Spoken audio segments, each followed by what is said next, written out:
So Shiv, I've been reading about like this book called the Book of Five Rings. It's by Miyamoto Musashi, and for those who don't know, Miyamoto Musashi is like one of the greatest samurais in history. He's won apparently like 62 battles and was undefeated apparently, and he broke a lot of the conventional rules in what was known at that time. To psychologically, he did a lot of psychological tactics to win against his opponents. So he used a lot of tactics and strategies. And yeah, so this book was basically written in the 17th century and by one of, yeah, as I said, Musashi Miyamoto, one of the most legendary samurais.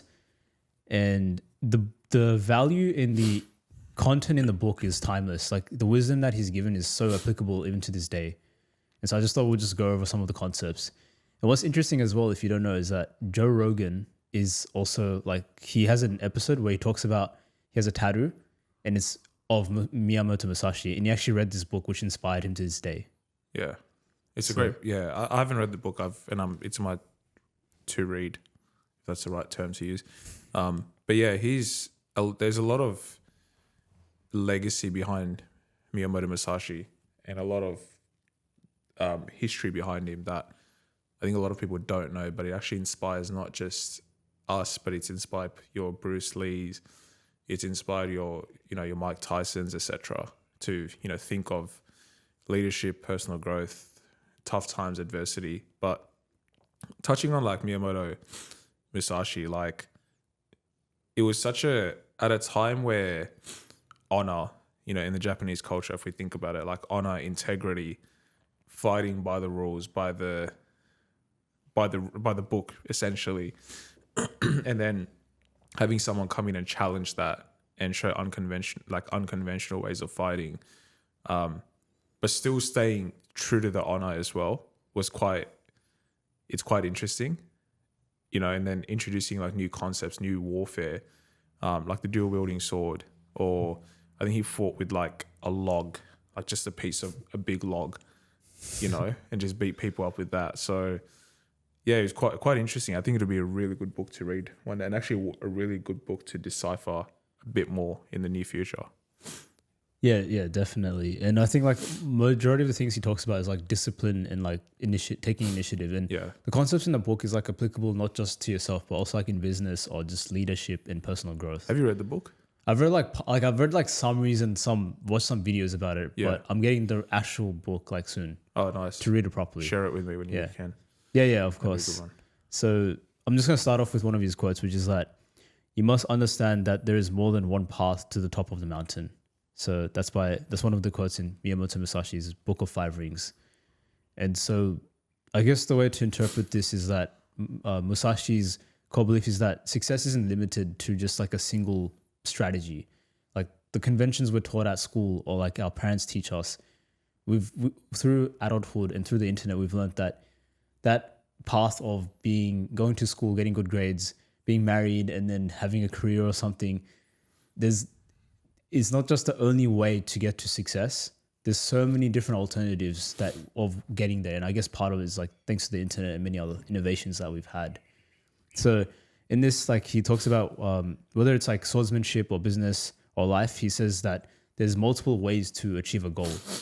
And he talks about the importance of flexibility and adaptability. And it's interesting because I realized that Bruce Lee also talks about being adaptable and flexible. That's why he says like, be like water.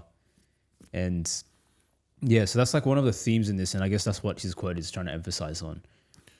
Yeah, adaptability is a big one. I think wherever you go, if you don't have the ability to adapt to different environments, circumstances, like it's hard to, you've sort of got to be a chameleon. You've got to be able to fit into different scenarios, environments, wherever it is. And, sometimes it's about sort of not changing your personality per se, but allowing your personality to just be adaptable to different areas, allowing your growth to be adaptable. Whether it's work or personal life or relationships or business or whatever it is that you do, like you've got to bring yourself, you bring a different self. You bring a different self to those different situations. And the difference being able, like the difference between someone being really adaptable and not adaptable it's two different paths. You know, there's people that are really one-dimensional thinking, lack curiosity, and just stick to that one. And, you know, they can't adapt to a different situation, or they can't adapt to adversity, and they just take a complete different path. But to that, like, I think one thing that really resonates with, I know this might be a little controversial to say, but it's like, if we think of like religion, like if we think of religion, like I think all paths lead to the same, you know, whatever you believe in. But a lot of, there are people that have different belief systems to that, which is fine. You know, your faith, your belief is how it is. But I tend to see it that way, is that everyone's trying to reach the top of the mountain, but they do it in their own little way to get there. Yeah, like I think with religion, it's more like there's, I guess, like afterlife is quite different. But at the end of the day, if you think about it in this world, like the goal is to have peace, and that's something that they all emphasize on, anyways. But obviously, like little intricacies and differences. I mean, actually not little, actually major differences of afterlife concept. But at the end of the day, the goal is to basically spread peace around the world. Yeah, and that way you can say that is a consensus within all of religion. Is it surprising that like the concept of afterlife is completely different across all of them? Do you find that like fascinating? Like what Buddhists and Hindus believe as the afterlife is very different too. I mean, the concept of the afterlife is still the same, I think. Like you still get salvation, you're still in heaven. The concept of heaven being good, or you go to hell, which is evil. I think the only nuance there is that certain religions believe in like reincarnation, whereas certain religions believe on that, you know, the judgment day, you know, the final, like the day where I think I could be completely wrong. You probably know this better. You will know this better actually. Is, you know, everyone's judged on the same day, which is the day Christ comes back. Or there's actually so many events that happen that lead up to it, right? Yeah. So I think the concept of heaven and hell is very similar, and the concept of achieving a good afterlife. Yeah, at the end of the day, people want to be in salvation. Like people want to be in heaven. Why do you want to be in heaven? Because it's peaceful, right? Because it's the place to be. It's where, you know, you're not, promise isn't the right word, but it's the place where you're away from all the attachments. It's just you and the relationship with God, if that's what you believe. But yeah, there's little nuances between all of those religions. It's quite what I'm trying to say is quite fascinating. Everyone has that same concept they believe in. It's just in different ways. Yeah, you make a good point with that, and I think it's just like, I mean, when you think about nirvana and how it's described in Buddhism, it's quite different to like what heaven is described in Islam or like Christianity and stuff. But I guess at the end of the day, it's emphasizing on like inner peace and being at the state of peace, basically, and like where you're with fulfilled and contentment, basically. And yeah, and then as you said, like reincarnation versus like being, you know, in another, I don't even know what you'd even call it, like you're in a different soul or something like that. Who knows what the afterlife really holds, but I guess it's just at the end of the day, the way I see all religions is just like they're trying to target peace and just spread that, and that's even after. And the goal is afterlife is like to be in that state of preservation of peace and just contentment and fulfillment and connecting with whoever you believe in. Yeah. I feel like with that quote that Musashi said, it also like it applies to career and businesses so well.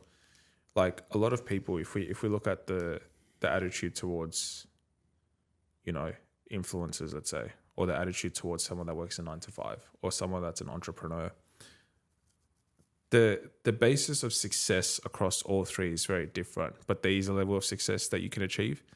Like, for example, someone that might be an entrepreneur might look at someone that does a 9 to 5. And I'm not saying this is all entrepreneurs, but, you know, the stigma around a 9 to 5 is, why do you work for someone else, right? But for that person, the flexibility and the stability they get from working a 9 to 5 and being able to develop in their career and move up in different areas is actually, it might be their metric of success, you know, and that might not be your success. Your success might be building your business to a multinational level where you're earning billions of dollars. That might be your success, which is fine. But I think success is relative. It's very personalized to what people define as success. I think in this day and age, we just see success as one-dimensional, you know, like to be successful, you've got to have X, Y, and Z, blah, blah, blah, which for someone that might be success, and that's fine. There's nothing wrong with it. If that's your personal success, and that's what you've sat down and you've thought about and you've written down and you've thought, yeah, this is my values, this is what I want to do, this is my success, that's fine. But your success isn't everyone else's success. And so I find it quite fascinating. Like everyone's mountain, everyone's mountain might be the same mountain, but what you're trying to achieve at the top is very different, but you're still striving to move your way up and different paths to get there. Yeah, that's a pretty good analogy. It's like some people might want to just enjoy the view. Some people might want to just enjoy the climb of getting there. Exactly. So it's like different So people. you just made it better. Yeah, building on top of your mountain analogy, which is a great one. And Yeah. I think it's true that like success, I think the most important thing is defining the terms. So when you say, I want to be motivated, I want to be successful, what does that mean to you? Like forget about what my opinion is or anyone else's or any other podcasts you've seen. Like how do you define that? Because when you ask people like, oh, how do I become successful? It's like, what does success actually mean to you? Because even if I give you my answer, how do you know if you are successful? Because you're going off what I know, but what is it that you define it as? And if you don't even know the answer, then how do you measure that? How do you assess that whatever I've told you has gotten you to success when you don't know what it is? So I think it's very important that we define what these terms really mean to us, because it's all very subjective. And I think a lot of the data and information we get is from social media that we're measuring against ourselves. That's why we feel inferior as well. And I mean, sometimes, and it can also be your circle, because I was looking at this Alex Hormozy and Chris Williamson podcast, and he gave this very interesting example of how, he was giving about an example of like motivation or something. It's a bit different, but he's saying like how someone came up to him and asked him like, can you give me a 60-second motivation? And so he asked her like, what does motivation to you mean? She didn't know how to answer it. So he gave the definition of motivation, which was the state of being deprived. So deprivation of something, so the opposite of it. So if you avoid that, then you can basically become motivated. And the examples he gave was like, when you don't have food, when you're deprived of food, you're motivated now to go get food. If you're deprived of wealth, you're now motivated to do anything you can to make wealth. When you're deprived of relationships, then you're motivated now to actually go out and get a relationship. Like that's what he was describing it as. And so it's like motivation is like the opposite of deprivation, basically. And he's like, but then there are circumstances where people will have wealth, but they're not motivated, versus where someone who's quite rich and wealthy is very motivated. And he's saying because it's got to do with your point of reference. If you're a millionaire, multimillionaire, but you're surrounded by billionaires, you feel like there's a huge gap between you and that person. You feel like you're in poverty, although you're not to other people. But because of your circle, now you're more hungry of becoming like a billionaire because of your point of reference. So I feel like someone who's not as like healthy, but you're surrounded by very fit bodybuilders, you're now also motivated to also become a bodybuilder or fit. So it's giving that example. So I think it's very important you define your terms and then you look at your environment and things like that. And how, I guess, relating this back to this concept about multiple paths, there's also multiple paths to success, like not just one path. And the most important is defining what it is for you. Yeah, I agree. That's a really good thing that you've just said. And I've probably used the wrong words there, but that's, yeah, it makes sense. It makes total sense. I mean, that's why like it's, a lot of people see these entrepreneurs like your Alex Hormozy, Gary V's, etc., and they just think, they're probably full of crap at times. But it's actually like very inspiring when you go read their stories and what they put themselves through. And, it's not for everyone at that point. And the way you describe that, right, that's not something that comes to you. You're just born with it. It's like 10 years of work for you to actually realize, or 15 years of work, or 10 years of slaving on your own business, going through every bit of adversity that you can think of for you to actually have that mind of like that mindset, or, that type of mind to think that way. So I find that quite fascinating. We're so quick to judge people, it's just a bunch of, you're just saying words to prop yourself up as someone that's motivational, etc. But it's like you've got to really actually think what they're saying and why they're saying it that way, So, I mean, same way this way, like Miyamoto Musashi, like it's not for everyone. Like not everyone can interpret it the same way.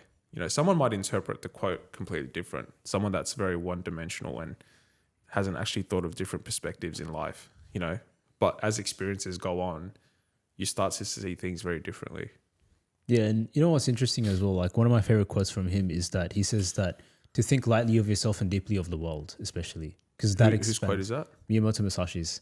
And I really like it. Really resonates with me because I'm just like sometimes we just only think about ourselves and get caught up in this very one-dimensional thinking. But when you open yourself up to the world, you can see multiple different perspectives, and it just gives you like that's how you gain wisdom in a sense. Like you just learn from different people's experiences and perspectives, and just gets you out of that frame of it just being about yourself all the time. It feels like the world has more to offer to you than you do to yourself. Yeah. Like the world is, and that's, it's a very selfless way to think, because a lot of people think they're the most important person in the world, and, and those are like narcissist types, etc. And everything is about them. But the moment you let that go and you think, all right, there's so much from the world I can actually absorb and take in. There's good and bad, like all the bad things that happen in the world, you have to take that in as well with the good things. So that's a really powerful quote. Yeah. So yeah, very, very inspiring person in character. And I just want to touch on something before we go into like the first, I guess, segment of the book, which is about business and success, in terms of business or like careers. Because some people look down upon 9 to 5 a lot. And I think not everyone can be an entrepreneur. Like even though there are some people that argue you can, but then there might be other things that person might value, which is stability. They might value their family or whatever they have currently and preserve that. And so for them, their goal might be to just be promoted in a top tier position in a career, especially in a career that's thriving, like in tech. If you're in cloud or if you're in AI or if you're in any of this, you can also reach that level of success or earn a lot and diversify or something. If you get shares, especially in a company, whilst you're working and you're providing advice or something, as much as like an entrepreneur technically, but it's not going to be the same for everyone. It doesn't have to be the same, because there's a huge like movement of people going around and saying like 9 to 5 is for like slavery and all that stuff. And I think it's just entrepreneurship isn't for everyone, because not everyone has that ability to risk that much.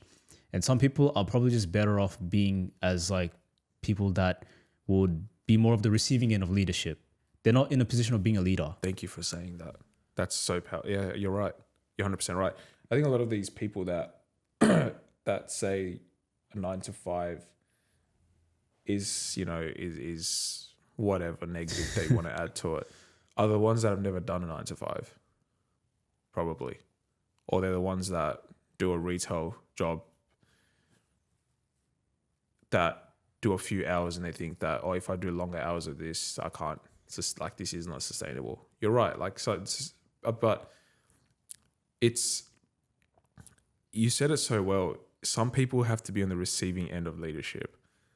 That is such a like powerful frame of mind that I'm glad you said it, because that's actually a very harsh truth people need to hear. Like some people are just not born to be fit leaders, and that's fine.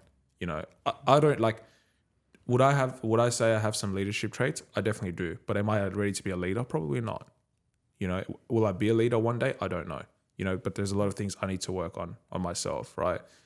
But it's a very different way to think, like entrepreneurship is not just about getting up, doing the work and going home, or not going home, but just doing 12 hours of the same thing on your own business and that's it. Like if you've got a team of people, how do you motivate those people? How do you designate tasks? How do you lead those people? How do you, and those are traits that you're not born with those traits. You have to go through a lot of different experiences to actually understand what those traits mean. You can't just try to act like an alpha and bark orders at people and tell them to do what they are because you're the leader. Like that's not what leadership is. Leadership is actually completely different. It's actually changed. Like my current role has actually taught me leadership is very different to what you think it is.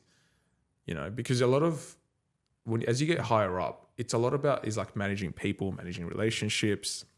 We've spoken about it at great lengths, but managing expectations with people. You're not doing a lot of the work, but you're trying to facilitate and bring everyone together to get the work done. And then there's a level of authority that you sort of possess over that as well, right? It's not like, you're accountable for X, but you've got to delegate that to someone. Someone will delegate that to their counterpart, and they have to then cascades up, So you're right. Like I find it so powerful you said that. Like some people are just born to be led, and that's also fine. Like that's life. Like if we look at from an evolution perspective, like not all tribes everyone was a leader in a tribe. There was one leader or maybe a few. There's a few that were seniors that had wisdom and knowledge. But, wolves as well. There's only one pack leader in a wolf. Doesn't mean you can't be that wolf, that leader. But sometimes you just got to recognize that, like, maybe I'm not ready to be a leader yet. But what can I do to become a better leader? What can I do to learn from better leadership, So, yeah. I mean, you're right. Even entrepreneurship, like, I think people just don't want to put in the time. And it's very hard to get people to do something as well. Like you can say, you can give as much great advice or great guidance on things, but at the end of the day, people are accountable for their own shit. If you can't do it and you won't do it, then there's no one else to sort of help you through that. Do you know what I mean? Yeah, totally. And I like how you emphasize on the fact that it's not about just doing the work all the time, because we're in this like hustle culture a lot of the time. It's very big in the last few years, like just, grind 24/7, blah, blah, blah. But leadership is really about managing relationships. Yeah. And it's like you have three different types of people. You have the customers, you have also the employees, and you also have investors. And you have to manage between all three. It sounds very easy, but it's actually very hard because you're going to have conflicts. Oh, 100%. Investors want to make more money. Customers want product. Employees want to also be able to get salary raises. You have to manage all these things, and it's not easy actually. Yeah. But people from the outside think it is easy. Oh, but yeah. that's why they don't understand it from that end. So you're right. Like not everyone is. The problem is people haven't had to work. So these people that say it, and I think a lot of these Muppets sit on Reddit all day or actually lack a little bit of purpose in their lives, but for whatever reason, right? But it's not like you have to actually go through it. You actually have to do a 9 to 5 to actually understand what a 9 to 5 is. Like a 9 to 5 career you're not stuck in that same career for the rest of your life. Like that, a lot of people transition from a 9 to 5 to entrepreneurship, but some people go from owning their own businesses to a 9 to 5, and a lot of those skills are actually transferable. They're linked, like managing relationships with stakeholders. You're going to have to do that as an entrepreneur, so instead of looking at it as, oh, they're just doing a 9 to 5, look at the skills they're absorbing. Look at the skills they're perfecting. Look at what they're learning. Look at the values they're bringing. That's more important than, oh, they just work 9 to 5, because their 9 to 5 could be a lot more valuable than you selling things on a website. Right? Let's be honest. Like that's the truth of it. You might be making a bit more money, but what are you learning in the process? Have you actually thought about how do you put a long-term strategy roadmap in your business? How do you do that? How do you get there? How do you view your product? What's your plan? Do you know your customers? Do you know your competitors? Like it's just, sometimes it comes easily, sometimes it doesn't. So you're right. But I loved how you said that. Some people are born to be led. Thank you for saying that. I think it very much needed to be said. But no, I completely agree with what you said. And I think it's a good perspective as well. Like as in with just because we all get into that sort of argument and people always talk about I agree. Looking down 9 to 5. And I think the thing that I did like what you said was like skills, because there's high income skills, which is like sales, which is like marketing and things like coding. Like these are coding, like basically they all emphasize on the idea of leverage and converting into more sales. Basically, ultimately, whatever skills lead to that is like high income. They technically say skills, and so it's applicable across every industry. So like obviously, if you go in industries that are thriving, like AI, and if you position yourself in that, then obviously you're going to be in a lot better position than someone who isn't. So it's like I think that's the way you should. So that's how you can future-proof yourself, and that's the way you can approach it if you want to be in like 9 to 5, and you want to make something decent, and you have skills that are cross-transferable.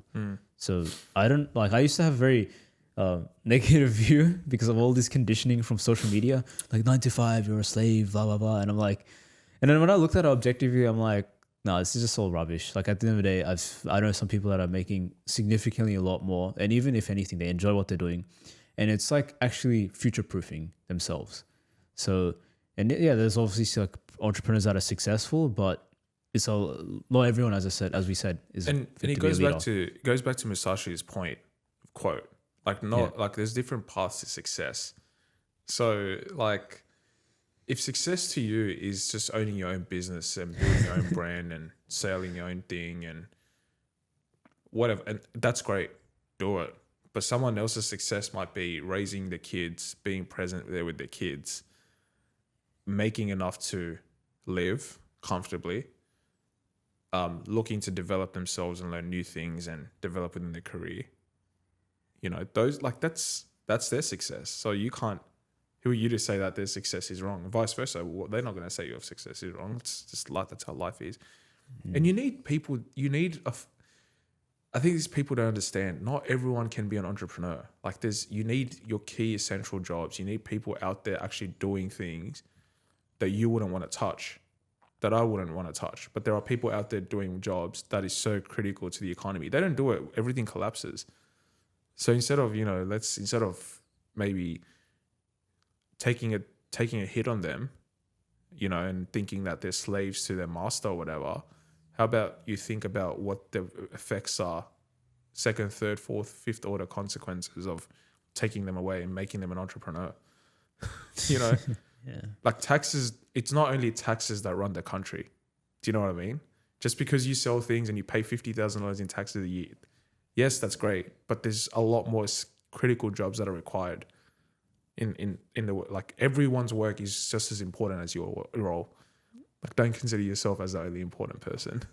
Yeah, definitely. And it's a part of function of society. Like as Exactly. in garbage collectors and stuff, they're essential. If you didn't have 100%. that, then it'd be so many problems would happen. You need garbage collectors. You need people that, you need your train drivers. You need your train guards. You need your nurses. You need your doctors. You need your teachers. You need your cleaners. You need your bus drivers. You need your people that run their own shops. People that you need, like, they're all essential. Everyone's role. Even people like kids working at McDonald's, that's essential. Take that away. Whole country's chaotic. Take fast food away. What's going to happen? Let's be honest. Like, let's start there.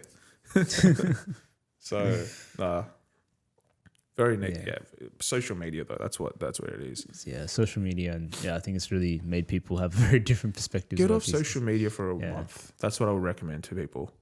Just for 1 month, take a cold turkey. I know. Go travel, to be honest, instead of social media. No. I think just get off it. Yeah. Just go cold turkey. Don't use it. Nothing. Be like, oh look, I'm in group chats with my friends. Blah blah blah blah blah blah blah. All these excuses. I've got family overseas. I got to contact. Excuses. Off, down, and let it go for a month and see how you feel. I was making those excuses too. Oh, the memes, or like I'm going to be disconnected with everyone. I mean, fair, but just like you want to connect with people that are actually important. Let's be honest. And you don't like. Why do you want to involve yourself in people that you'll never interact with? And I mean, if you think about it as well, there's been a time where we had no social media and it survived. Exactly. Like you had those click. It was better. I mean, you've got 50-year-olds now, and no disrespect to them, but on the train, they're just on TikTok, just mindlessly scrolling. And it's like, there's a lot of research coming out now. There's a lot of teachers coming out now that are saying this has become a big problem. Like you've said it as well. The attention span of kids are gone. Critical thinking is gone. People being able to actually think. I got a massage yesterday from my massage therapist. He's like, the amount of people that are under 40 years of age, between 20 to 40, that act like 16-year-olds is astonishing. He's like, it's like he sees it firsthand, and he's like, it is insane. He's like, it blows my mind. You've got 40-year-olds that are acting like children. Like, oh, look what, like literally showing him, oh, look what I saw on TikTok. Like, I want to be a TikTok influencer like all these mums. Oh, wow. That's concerning. Wow. And nothing against influencers that are mums and families, but you guys provide no fucking value to society. Sorry for the F-bomb, but let's be honest. Just because you post stories of your husband cooking you food and all of that stuff, good on you. But what value are you actually providing society at this point? Yeah, You're actually making people more, you're detrimenting society in a way. How many people that have broken families view your things and wish they had your life? You know? Well, like also there's like the ones that complain online. It's just like they're doing defamation. Did you see that woman? Did you hear about this woman that dated this guy 10 years ago, right? So let's say your ex-girlfriend 10 years ago. I'll put this scenario. You have been horrifically murdered. Let's hope that never happens in your life, right? You were married, you had kids, but your psycho ex-girlfriend of 10 years ago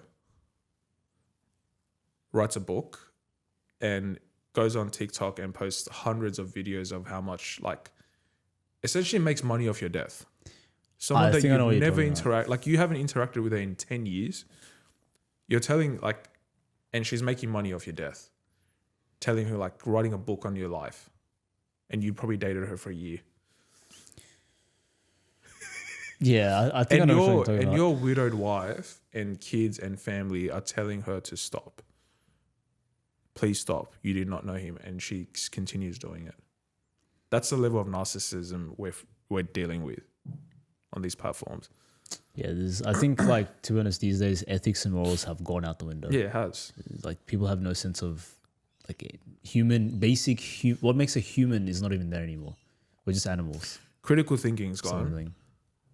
So, like, we're, like, not to be very pessimistic, but we'll come to a point where, like, a lot of, like, if you get rid of critical thinking, ethics, morals, we're no different from an animal. If anything, an animal probably has more empathy than us. Yes. That's the stage we're getting to at this point with social media. Because the stuff I see on TikTok, I'm like, this stuff 10 years ago would never have existed. Like, it would have been banned. Yeah. Like, sort of censored. Yeah. Somewhat. But the stuff that's being promoted is just ridiculous. Yeah, but anyways, we'll move on from we this have to. topic. We have to move on because this is going to piss us off.